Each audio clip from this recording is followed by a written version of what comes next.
जय माँ गौरी शंकर।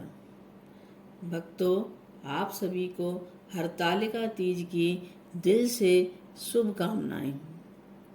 आज की इस वीडियो में आपको बताने जा रहे हैं तीज का व्रत साल 2025 में कब रखा जाएगा।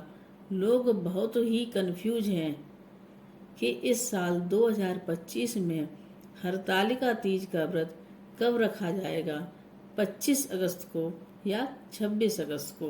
इसकी पूजा का शुभ मुहूर्त क्या रहेगा, हरतालिका तीज की पूजन सामग्री क्या है और इसकी पूजा विधि क्या रहेगी।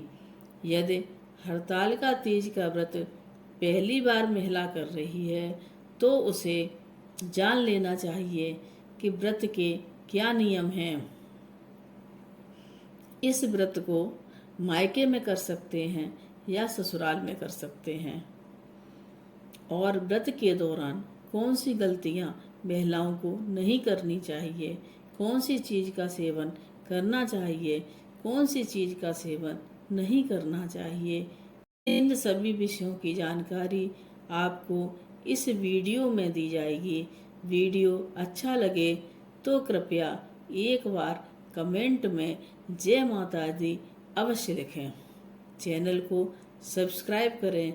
वैसे तो हमारे हिंदू धर्म में कई उपवास हैं, परंतु उपवासों में से एक है हरतालिका तीज। इस व्रत को बहुत ही महत्वपूर्ण और सौभाग्य प्राप्त करने वाला माना जाता है। यह भादों के माह में माता पार्वती रूपी नारी शक्ति का उत्सव है, जिन्होंने अपने संकल्प और तप से महादेव को पति के रूप में प्राप्त किया। सुहागिन महिलाओं के लिए इस व्रत का बहुत ही खास महत्व है। इस व्रत में भगवान शिव, माता पार्वती और गणेश जी की पूजा की जाती है। इस व्रत में महिलाएं सदा सुहागिन का आशीर्वाद माता से मांगती हैं। महिलाएं माथे पर बिंदी, मांग में सिंदूर, होठों पर लिपस्टिक और अन्य श्रृंगार करके माता शिव और पार्वती की पूजा करती हैं और अपने पति की लंबी उम्र की कामना करती हैं। व्रत को कुंवारी लड़कियां भी रखती हैं।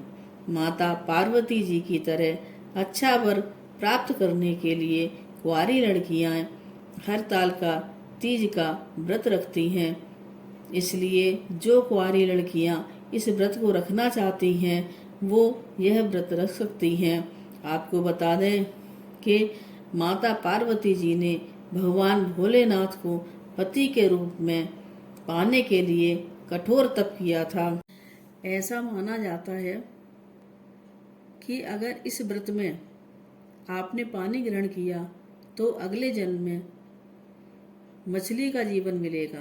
यदि आपने इस व्रत में फलों का सेवन किया तो अगले जन्म में बंदरिया का जन्म मिलेगा।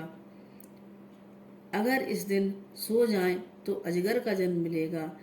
इस व्रत में यदि कोई महिला दूध पीती है तो वह अगले जन्म में शार्प बनती है, शेरनी बनती है।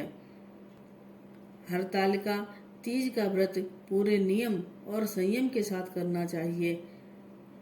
अब हम जानते हैं हरतालिका तीज व्रत की पूजन सामग्री के बारे में। भक्तों और मेरे दोस्तों, इसमें भगवान शिव और पार्वती जी की मिट्टी की मूर्ति बनाई जाती है। शिव और पार्वती की मिट्टी की मूर्ति बनाई जाती है। यह मिट्टी एक पड़ुआ मिट्टी होती है, वो जो बहुत ही शुद्ध मिट्टी होती है। उस मिट्टी से शिव और पार्वती की मूर्ति बनाई जाती है। इसलिए सबसे आवश्यक सामग्री है पड़ुआ मिट्टी।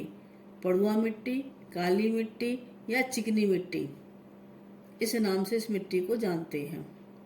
इसके अलावा लाल कपड़ा, केले का पत्ता, बेलपत्र, समी पत्र, धतूरा, फूल, श्रीफल, पानी वाला नारियल, पान का पत्ता, दूर्वा घास, गुलाब के फूल, माला, फल मेवा मिष्ठान श्रृंगार का सामान। चलिए अब आपको बताते हैं कि हरतालिका तीज व्रत कब है। 25 अगस्त 2025 को या 26 अगस्त 2025 को। कन्फ्यूजन बिल्कुल ही ना करें। हरतालिका तीज व्रत है 26 अगस्त 2025 को। पंचांग के अनुसार हर साल भादों के मास में शुक्ल पक्ष की तृतीया तिथि को हरतालिका तीज का व्रत किया जाता है। यह व्रत महिलाएं पति व संतान की दीर्घायु के लिए रखती हैं। साल में हरियाली तीज, हरतालिका तीज और कजरी तीज पर माता पार्वती की पूजा की जाती है। यह तीनों ही व्रत सौभाग्य प्राप्ति के लिए रखे जाते हैं। ज्योतिष के अनुसार हरतालिका तीज की शादी में आने से बेहद। अब जानते हैं 2025 में 27 अगस्त को सूर्योदय के बाद दोपहर 12 बजे सुबह स्नान के बाद व्रत का संकल्प है। पूजा के लिए भगवान शिव, माता पार्वती और भगवान गणेश जी की काली मिट्टी से प्रतिमा बनाकर स्थापित कर इनका श्रृंगार करें। इसके बाद पूजन सामग्री अर्पित करें और माता पार्वती को सुहाग का सामान व लाल सिंदूर चढ़ाएं। अब मीठे का भोग लगाकर व्रत कथा पढ़ें। अगले दिन व्रत का पारण करें और ब्राह्मण को दान दक्षिणा देकर व्रत संपन्न करें। हरतालिका तीज का व्रत अखंड सौभाग्य की दृष्टि से काफी महत्व रखता है। कुंवारी कन्याओं के द्वारा हरतालिका तीज व्रत करने से उन्हें मनवांछित या मन चाहे वर की प्राप्ति होती है और विवाह में आ रही सारी बाधाएं दूर होती हैं। यदि सुहागन स्त्रियों या महिलाओं के द्वारा हरतालिका तीज व्रत किया जाता है, सौभाग्यवती होने का आशीर्वाद मिलता है। तो दोस्तों, अगर आपको हमारे द्वारा दी गई सभी जानकारियाँ पसंद आई हों तो आप चैनल को सब्सक्राइब करें, लाइक और शेयर करना ना भूलें। बहुत बहुत धन्यवाद। जय माँ गौरी शंकर, जय गणेश भगवान।